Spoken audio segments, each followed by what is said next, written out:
परम पूज्य गुरुदेव आगे लिखते हैं, जीवन का विकास सभी दिशाओं में संतुलित रूप में होता रहे तभी जीवन की शोभा प्रतिष्ठा बनती है।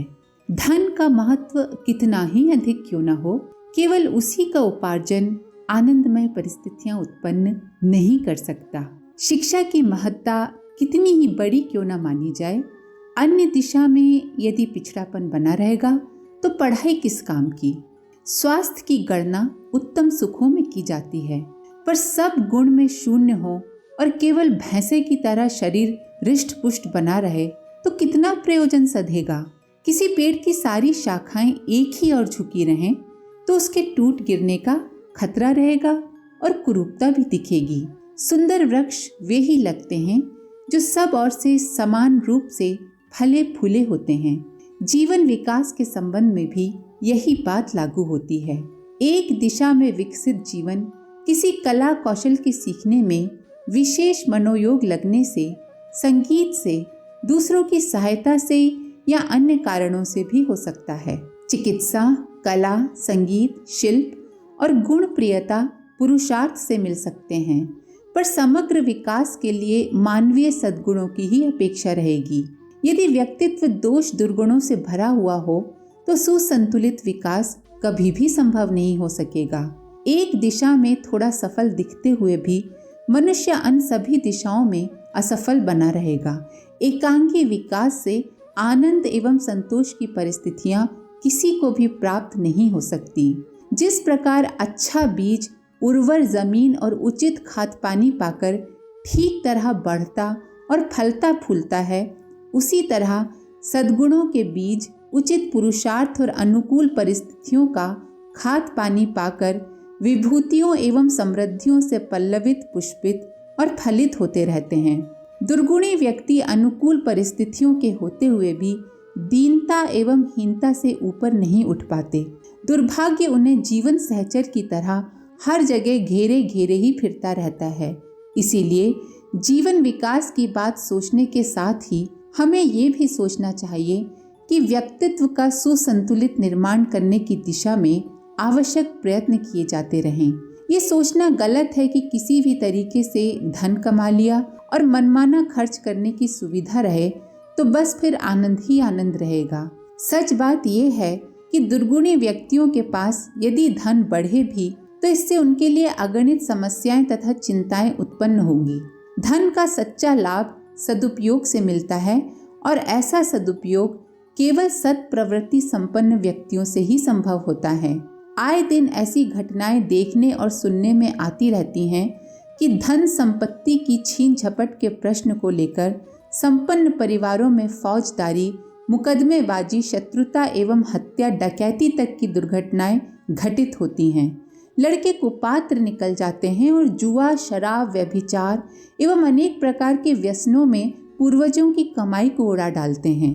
अत्यधिक कमाने की तृष्णा में संलग्न व्यक्ति समय कुसमय का, आराम विश्राम का ध्यान छोड़कर दिन रात बेतरह जुटे रहते हैं और अपने स्वास्थ्य को खराब कर लेते हैं। लोभवश बेईमानी करके कितने ही व्यक्ति लोक निंदा और परलोक में पाप के भागी बनते हैं।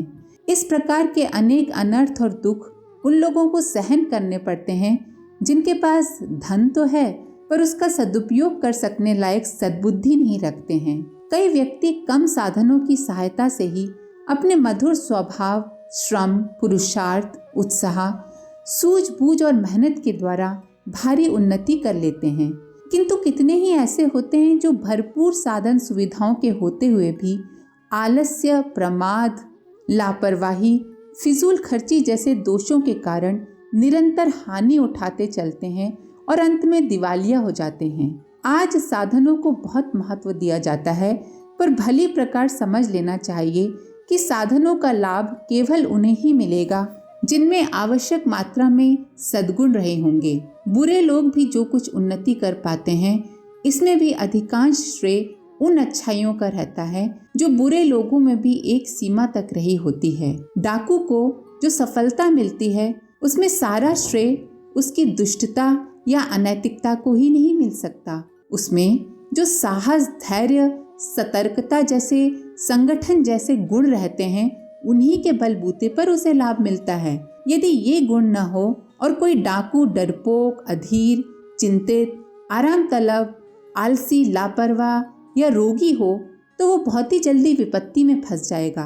केवल अनीति पर उतारू होने से ही किसी को लाभदायक स्थिति प्राप्त नहीं हो सकती, चाहे सज्जन हो या दुर्जन। भले या बुरे किसी भी कार्य को संपन्न करने में हर मनुष्य को सुसंतुलित व्यक्तित्व की आवश्यकता होती है।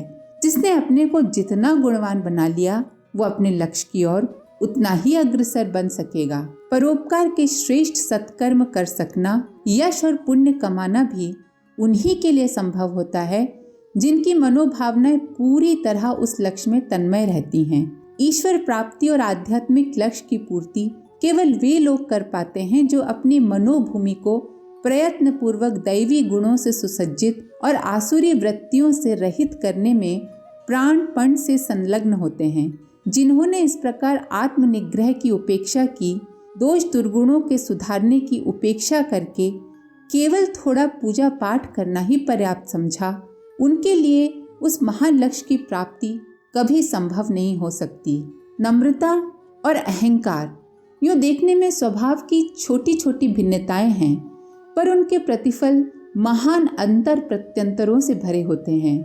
नम्र व्यक्ति तो कुछ दिए बिना भी केवल अपनी वाणी की मधुरता और व्यवहार की शिष्टता से ही दूसरों का मन जीत लेता है, परायों को अपना बना लेता है और प्रत्युत्तर में उनका स्नेह सहयोग पाकर सब प्रकार लाभान्वित रहता है।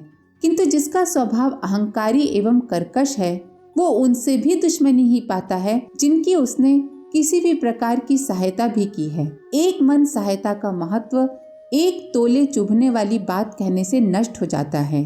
कढ़ाई भरे दूध में जरा सी खटाई पड़ जाए तो उसका फटना तय है।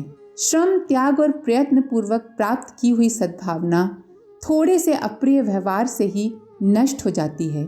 जिनके स्वभाव में अहंकार सम्मिलित हो गया है वे अपने को संभाल नहीं पाते, कुछ न कुछ चुभने वाली बात कहते ही रहते हैं। फलतः उनके मित्र घट जाते हैं और शत्रु बढ़ते जाते हैं। शत्रुता, द्वेष, मनोमालिन्य और लड़ाई झगड़ों में वास्तविक कारण 30% और स्वभावजन्य दुर्बलताओं के कारण उत्पन्न हुई गलतफहमी 70% होती है। यदि स्वभाव सज्जनता का है तो उनकी फीसदी कारणों का भी परस्पर मिलजुल कर समाधान खोजा जा सकता है। कोई मध्यस्थ भी समझौते का मार्ग ढूंढ सकता है। पर जहाँ स्वभाव संबंधी दुर्बलताएं भरी पड़ी हों वहाँ अकारण ही उत्तेजना, असहिष्णुता, तुनक मिजाजी और शंका संदेह की दृष्टि रहने से खटपट होती रहेगी। साधारण सी बातें तूल पकड़ती रहेंगी और लड़ाई झगड़े का वातावरण बना रहेगा। जिन लोगों के साथ रहना और काम करना है उनसे तनाव रहने पर चित्त में खिन्नता ही रहती है। इस स्थिर खिन्नता का प्रभाव शरीर और मन पर बहुत बुरा पड़ता है। प्रगति में भारी अड़चन पैदा होती है। स्वभाव की ये छोटी छोटी कमजोरियां सुविधा संपन्न जीवन का आनंद नष्ट कर देती हैं। प्रगति के लिए जिस सूझबूझ की आवश्यकता पड़ती है उसका विकास तभी होता है जब मन शांत और प्रसन्न रहे। संतुलित, निश्चित और प्रसन्न रहने वाले व्यक्ति का मस्तिष्क ही किसी समस्या के हर पहलू को ठीक तरह सोच समझ सकता है और गंभीर विवेचना के साथ किसी ठोस निष्कर्ष पर पहुंच सकता है। यदि मन शुद्ध, खिन्न और उत्तेजित रहेगा तो आवेश और अधीरता की स्थिति बनी रहेगी। अधूरे विचार के साथ किए गए निर्णय आमतौर से गलत सिद्ध होते हैं और उनको कार्यान्वित करने से हानि ही होती है। अच्छी सूझबूझ सबके लिए संभव हो सकती है, केवल अपने स्वभाव को धीर गंभीर बनाना पर्याप्त होगा। बुरी आदतों का परिणाम उन बुरी प्रतिक्रियाओं के रूप में प्रस्तुत होता है जो चित्त को खिन्न करती हैं। खिन्न चित्त रहने वाले की 3/4 शक्ति उस मानसिक संताप से ही नष्ट हो जाती है। 1/4 से प्रगति के लिए कुछ ठीक से सोच सकना और जमकर कुछ ठोस काम कर सकना संभव नहीं होता। उन्नति की आकांक्षा करने मात्र से काम नहीं चल सकता, उसके लिए उचित साधन भी होने चाहिए। इन साधनों में सबसे बड़ा, सबसे प्रमुख और सबसे शक्तिशाली साधन है मानसिक संतुलन, और वो केवल उन्हें ही प्राप्त होता है जिन्होंने अपने गुण, कर्म, स्वभाव का निर्माण सज्जनोचित रीति से संपन्न किया है। प्रगति की दिशाएं अनेक हैं, अनेक क्षेत्रों में जीवन बटा हुआ है। पर उन सबका उचित विकास ऐसे स्वभाव की अपेक्षा रखता है जिसके कारण प्रतिकूलताएं अनुकूलताओं के रूप में परिवर्तित होती रहें। साधन सामग्री की आवश्यकता सभी लोग अनुभव करते हैं और उन्हें प्राप्त करने के लिए जो संभव होता है सो करते भी हैं, पर इस तथ्य की उपेक्षा ही होती रहती है कि सत् प्रवृत्तियों के फल स्वरूप ही स्थायी सुख शांति के साधन उपलब्ध होते हैं। जितना प्रयत्न बाह्य साधनों को जुटाने में किया जाता है, उतना ही यदि आत्मनिर्माण के लिए भी किया जाने लगे तो प्रगति की संभावना हजारों गुना अधिक बढ़ सकती है। जो भीतर होता है वही बाहर प्रस्तुत रहता है।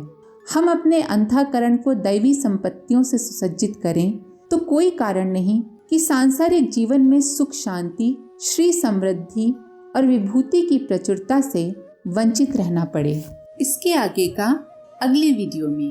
अगर आपको इस वीडियो से कुछ सीखने को मिला हो तो वीडियो को लाइक करें, अपने प्रियजनों के साथ शेयर करें और चैनल को सब्सक्राइब जरूर करें। माँ गायत्री की कृपा आप पर बनी रहे। हम फिर मिलेंगे अगले वीडियो के साथ। धन्यवाद। ओम शांति।